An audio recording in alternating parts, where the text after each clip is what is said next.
Hey third graders, today we're talking about Classroom Practice 14. This is the, along with the chapter that talks about main ideas and details, or and the Shirley book, it's about it as a topic, which is kind of the overlying thing. It's close to the main idea, but it's not quite the main idea. It's kind of, main idea is more specific than topic. So we're just looking at the overall, like 1-2 words that describes everything. So I'm going to do one of these sentences with you, as I did with you on the last one. 8 big green grasshoppers hop silently around. So who hops silently around? Grasshoppers. Subject, noun. What is being said about the grasshoppers? Grasshoppers hopped. Verb. What kind of grasshoppers? Green. Adjective, because we were talking about the grasshoppers. What kind of grasshoppers? Big. Adjective. Again, we are talking about the grasshoppers, so it is an adjective. How many grasshoppers? 8. Adjective.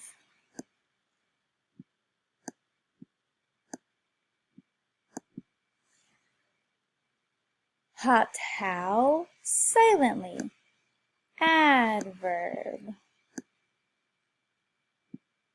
Hopped where? Around. Adverb. Now we got to identify what kind of sentence this is. And this is an declarative sentence because it is declaring something. So we are going to write a D right there. And then we have go back to the verb. Wait, we got to do this first. Oh, sorry.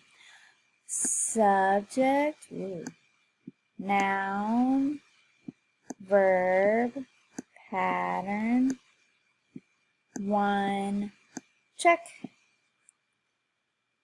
Now we need to go back to the verb, divide the complete subject from the complete predicate, and don't forget to underline. Alright, now exercise 2. This, it added something to it. Our simple subject and our simple predicate. Beginning of the year, we talked about simple sentences. You can literally say, you could take out most of this. You could take out most of this sentence and just say, grasshoppers hopped. You could. That is a full sentence. That's what it means by our simple subject and our simple predicate. This is why we talk about subjects and predicates. So you see, we underline the entire subject and we underline the entire predicate. So let's go through this little table here.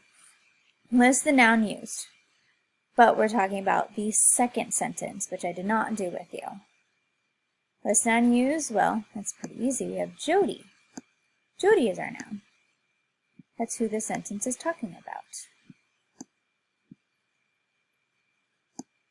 List the noun job. Well, we only know one noun job. Sadie. Sorry, guys. We know that it is the subject noun. Singular or plural? Is Jody one person or is she more than one person? She's one person. So it is a singular noun. Common or proper? Is it saying a girl or is it saying Jody, a specific name for a girl? It's specific. So it is proper. Now our simple subject and our simple predicate for this sentence. Our simple subject is the noun, Jody. Our simple predicate is the verb, Jody left.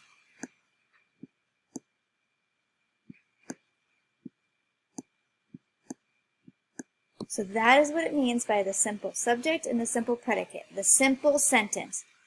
Subject, verb. All right, now we are looking at topics and the words under them. I'm going to do one from exercise 3 and one from exercise 4. So, writing tools, and it gives us a list of words: pen, pencil, tape. Well, which one is not a writing tool? Tape. Tape is not a writing tool, so you would cross that out. On exercise 4, you are given the list of words, and now you have to come up with the topic. However, they have given you a list of topics that you can use. So the first one has bulldog, collie, and poodle. Well, those are all types of dogs. So you would write dogs up here.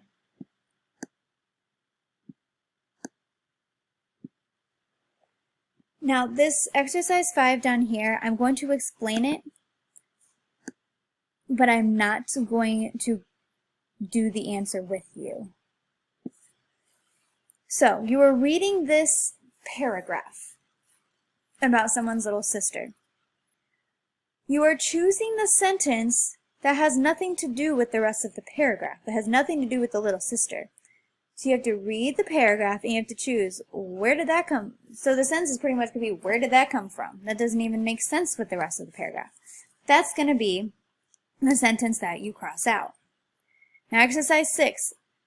Just like yesterday, we don't practice writing the number of the rule to each of these capital letters, so you do not have to do that. All right, there is today's video about Classroom Practice 14. Now, tomorrow, I believe you will be taking the Shirley Chapter 3 test. We only do 2 chapters. Make sure to look at that instruction guide so that you can see which problems on the back of the test that you are supposed to do, or which exercises, because I'm not making you do all of them. All right, I will see you guys in a later video.